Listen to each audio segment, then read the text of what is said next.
안녕, 잘 지내셨죠? 제이폼입니다. 오늘은 TDF에 대해서 알아보도록 하겠습니다. TDF 뭔지 아세요? TDF. 네.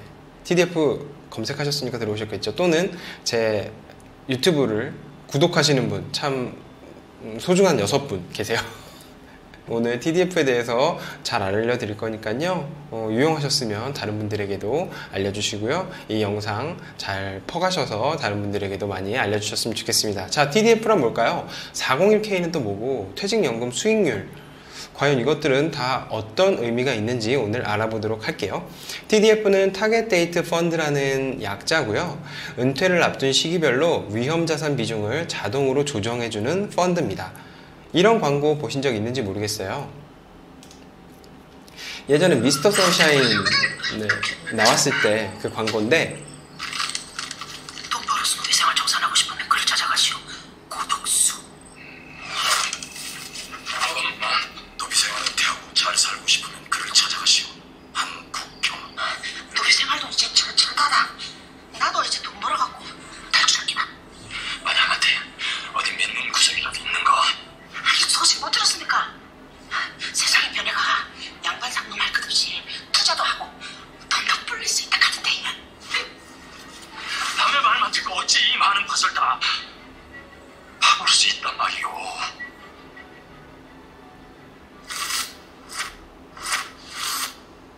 어디가 터질지 모른다 아닙니까? 분산 투자에 대해서 이야기하는 거죠. 한국 주식은 좀 아는가? 모릅니다.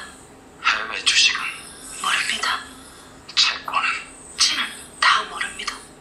여긴 초심자가 캐기 힘든 맛이오. 지키도 어렵고 거두기도 어렵지 않아요. 했나 아버님? 내 손에 들고 있는 게 안 보이는 갑지? 믿고 고저 시방 조선서 히트 친다는 이깁니다. 고덕수. 한국 주식, 해외 주식, 채권, 금 이거 하나만 주면은 다 할 수 있다 아닙니까? 세상의 모든 투자 코덱스 하나로 쉽게.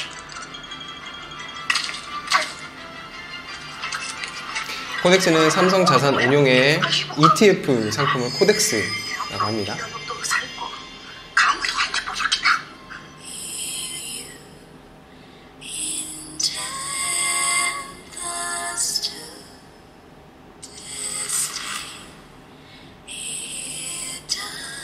안돼 하만테. 노후를 생각해야 하만테게 꿈꾸던 미래가 있잖아. 묻어버려. 품비싸게든 너다지든 다 묻어버려. 은퇴자산 숙성시키는 신묘한 항아리. 은퇴 준비. 삼성 한국형 TDF로 마음 편히. 그렇게 투자도 모르던 내가 투자도 하고 은퇴자산도 불리게 되지. 그리고 원하는 꿈을 이루게 된 거라 이게. 사람들이 비결을 물어보면 언제나 답은 한 가지라 얘. 별 3개가 반짝이는 곳을 찾아가라고. 별 3개. 삼성 자산운용. 네, 이런 광고가 있는데요. TDF에 대한 광고죠. 근데 사람들은 TDF를 너무 많이 모르고 있어요. TDF 뭔지, TDF 뭐야, TDF에 왜, 뭐야 이거, 어떤 상품이야? 라고 이야기하시는 분들이 굉장히 많아요. TDF를 알아보려면 먼저 401K에 대해서 알아야 돼요. 401K는 뭐냐면요, 미국 근로자들의 퇴직연금 제도예요. 매달 일정액의 퇴직금을 회사가 근로자의 계좌로 넣어주면 근로자가 이거를 직접 운용을 합니다. 우리나라의 DC 제도하고 비슷한 거죠. 우리나라에 퇴직연금을 도입한 회사가 꽤 있는데요. 아직까지도 퇴직금 제도를 가지고 있는 회사도 꽤 많습니다. 퇴직연금 제도를 갖고 있는 회사 중에서 입금해주는 금액이, 그리고 내가 받을 금액이 정해져 있는 건 DB형이라고 하고요. 그리고 내가 회사에서 일정 금액을 넣어주면 내가 직접 그거를 굴려서 자산을 운용하는 DC형이 있습니다. 이건 나중에 또 한번 기회가 되면 영상을 만들어 볼 거고요. 미국은 어쨌든 이런 DC형이 활성화가 됐고요. 2009년 오바마 정부가 401K 자동 가입 제도를 도입하면서 가입이 엄청나게 늘었습니다. 2016년 말 기준의 DC형 규모는 7조 달러, 그중에 401k 규모는 4조 8천억 달러에 달한다니까 엄청나죠. 그래서 제가 찾아봤더니 2019년 이 쿼터에 이미 5조 달러를 넘어섰습니다. 5조 달러에 5조 원 아니고 5조 달러입니다. 5조 달러를 넘어섰어요. 그 중에서 어디에 투자하고 있는지 이야기하기 전에 왜 401k 제도를 하느냐, 사람들이, 미국 사람들은 왜 401k 제도에 돈을 넣어놓고 있을까, 그 두 가지의 장점이 있는데요. 한 가지는 세금 공제를 해주는 거 있고요. 두 번째는 매칭이 있습니다. 세금 공제는 우리 소득 공제, 세액 공제처럼 세금을 공제해 주는 거고요. 그리고 매칭은 회사에서 월 급여의 몇 프로 정도를 그러니까 예를 들어서 내가 퇴직연금을 가입하고 있다고 하면 매달 30만 원의 퇴직연금을 넣으면 회사에서 그 30만 원도 회사에서 반 더 부담하는 거예요. 그래서 내가 30만 원 넣으면 최대 납입액은 60만 원이 되는 거죠. 나 30만 원, 회사 30만 원. 이게 매칭 제도인데요. 그래서 미국에는 이 세금 공제와 매칭 제도 때문에 퇴직연금 제도가 엄청나게 많이 활성화되어 있습니다. 그리고 미국은 한국과는 다르게 직접 주식에 투자할 수도 있어요. 그런데 우리나라는 퇴직연금 제도를 DC형을 하더라도 직접 주식에 투자할 수는 없고요. 펀드에 투자하거나 예금에 투자하거나 예금에 넣어놓거나 그래야 돼요. 그래서 미국에 이런 어느 정도의 그 자산이 어디에 들어가 있나를 보면 퇴직연금만으로 볼 때는 43%가 직접 주식에 들어가 있고요. 19.8%가 TDF에 들어가 있습니다. 왜 이렇게 19.8%나 TDF에 들어가 있냐면 일단은 401k에 가입해서 아무 설정도 안 하면 디폴트 값이, 그러니까 처음에 그냥 자동으로 설정되는 값이 TDF로 돼 있어요. 왜냐하면 TDF는 그만큼 안정적인 수익을 준다는 거죠. TDF는 그냥 신경을 안 써도 좋은 수익을 얻을 수 있기 때문에 디폴트 값으로 정해놨겠죠. 그럼 TDF는 뭘까요? TDF는 생애 주기를 반영하고요. 글로벌 자산 배분을 하고요. 주기적으로 리밸런싱을 해줍니다. 굉장히 좋죠. 주식을 하든 채권을 하든 뭘 알아야 하죠. 네, 아까 그 광고에서도 나왔죠? 뭐 알고 있니? 근데 하나도 모른다. 그런데 어떻게 직접 투자를 할 수가 있겠습니까? 그래서 이 세 가지를 직접 운용하면서 자산 배분 리밸런싱 하기는 아주 불가능해요.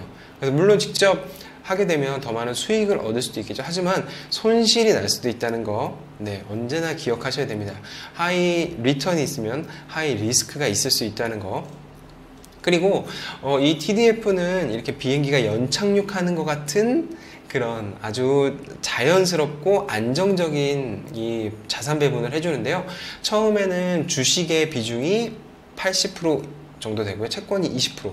그리고 점점 더 후반부로 갈수록 노후 자금은 지켜져야 되기 때문에 공격적인 투자보다는 채권에 넣어서 안정적인 수익을 얻게 되는 이런 글라이드 패스라고 하는, 정말로 이 비행기가 이렇게 쭉 착륙하는 것 같은 그렇게 안정적인 수익을 가져다 준다고 해서 이게 아주 좋은 겁니다. 그 중에서 제가 언제나 세 가지 강조하는 거 있죠? 첫 번째 기업 분석, 그리고 두 번째 분산 투자, 세 번째 분할 매수, 분할 매도. 이 세 가지가 가장 중요한데요. 그 중에서 분산 투자가 정말로 잘 돼 있어요. 이건 삼성 TDF의 그림인데요. 뭐 서유럽, 동유럽, 중앙아시아, 북미, 남미, 중미, 아시아, 태평양, 아프리카, 중동 이렇게 엄청나게 많은 글로벌 분산 투자가 돼 있습니다. 거의 완벽하게 돼 있죠. 그걸 우리가 직접 한다고 생각해 보세요. 거의 불가능합니다. 그러면 한국 퇴직연금 시장은 어떻게 되어 있는지 한번 볼게요. 퇴직연금 적립금은 총 190조 원 되고요. 계속 매년 늘어나고 있는 추세입니다. 그런데도 아직도 너무나도 부족해요. 아직도 많은 회사들이 퇴직금 제도를 가지고 있고 퇴직연금 제도를 도입하지 않는 상태입니다. 그나마도 190조 원이 어디에 들어가 있냐면 다 원리금 보장에 들어가 있어요. 실적 배당형은 요거밖에 안 들어가 있습니다. 그러면 원리금 보장형에 들어가 있으면 내가 예를 들어서 1,000만 원을 넣었으면 나중에 1,000만 원 찾는 거예요. 네. 그러면 물가 상승률이 지금 우리 2%에서 3% 사이 되잖아요. 그럼 2%에서 3% 마이너스 되는 겁니다. 여러분, 원리금 보장형 상품 절대로 좋은 게 아니에요. 예를 들어 보죠. 제가 여러분들에게 1,000만 원을 주면서 여러분 1,000만 원을 잘 운용을 해서 내가 1년 후에 여러분이 손실을 내게 되면 그냥 원금 1,000만 원 주고, 여러분이 손실이 안 나고 어느 정도 수익이 나게 되면 수익의 일정 부분을 저에게 주세요 라고 그렇게 이야기를 했다고 봅시다. 그러면 여러분은 그 1,000만 원 가지고 어디 투자하겠어요? 어디 투자할까요? 생각해 보세요. 공격적으로 투자할까요? 되게 열심히 할까요? 아니에요. 1년 뒤에 잘 안 돼도 원금만 주면 되는데요. 일을 안 할 거예요. 그냥 예금에 넣고 예금 이자 받고 그냥 저에게 원금을 주겠죠. 그렇기 때문에 여러분, 원리금 보장, 원금 보장 절대로 좋은 상품이 아니에요. 일을 안 하겠다는 거예요. 그러니까 그런 상품은 절대로 하시면 안 돼요. 근데 왜 우리나라 사람들이 원리금 보장에 많이 가입되어 있을까요? 이유가 뭘까요? 그건 바로 첫 번째, 주식을 싫어해요. 할아버지, 아버지 돌아가면서 유언을 남겨요. 주식 절대 하지 마. 너 내가 한 가지 부탁하는데 절대로 주식은 하지 마라. 주식하면 패가망신한다 라는 이야기를 하십니다. 그래서 주식을 아무도 안 해요. 하이 리스크, 하이 리턴 너무나도 두려워하는 거죠. 하지만 여러분, 이제 금리가 1%대예요. 0%대가 될 거고요. 마이너스 금리 시대가 분명히 올 겁니다. 그러면 여러분 투자를 하셔야 됩니다. 투자를 하지 않고서는 자산을 불릴 수가 없어요. 네. 자, 퇴직연금 연간 수익률이 1%예요. 1%. 이거 진짜 완전 너무 어이가 없는 거죠. 그나마 실적 배당량은 마이너스 3.82%입니다. 마이너스예요. 내가 노후에 쓸 돈이 점점 줄어드는 거죠. 이게 말도 안 되는 거죠. 그래서 제가 드리는 제안은 퇴직연금 상품 가입자가 직접 운용하는 상품으로 바꾸세요. 그거는 사실 근데 이제 맘대로 할 수는 없어요. 회사에서 퇴직금 제도를 하고 있다면 퇴직연금 제도로 내가 바꿀 수는 없어요. 하지만 퇴직연금 제도를 하고 있는 분들이라면 DC형 제도로 바꾸시고요. 그리고 일단은 연봉이 내가 계속해서 올라갈 것 같다. 그러면 DB형 제도를 가지고 가시고, 왜냐하면 퇴직금이라는 것은 마지막에 내가 받은 연봉의 크기에 따라서 퇴직금의 크기가 결정돼요. 그렇기 때문에 내가 계속해서 연봉이 올라갈 것 같다 그러면 DB형을 가지고 계셔야 되고요. 내가 어느 정도 나이가 들어서 이제 탄력적 근무제를 할 것 같다 그러면 연봉이 내려가잖아요. 그 시점에 DB에서 DC로 변경하셔야 됩니다. 그때부터는. 그래서 DB로 가져가시다가 DC로 변경하시거나, 아니면 내가 이직을 되게 많이 한다 그러면 무조건 DC로 가져가시는 게 답입니다. 그래서 우리 퇴직연금 우리가 지켜요. 개인연금저축 펀드도 마찬가지예요. TDF에 넣어 놓으시면 아주 좋은 상품이기 때문에 그 안에서 수익률 잘 보실 수 있을 거고요. 제가 올해에 TDF에만 넣어놔 봤어요. 한 계좌는. 그랬더니 올해 장 그렇게 좋지 않았잖아요. 네, 6% 정도의 수익이 났습니다.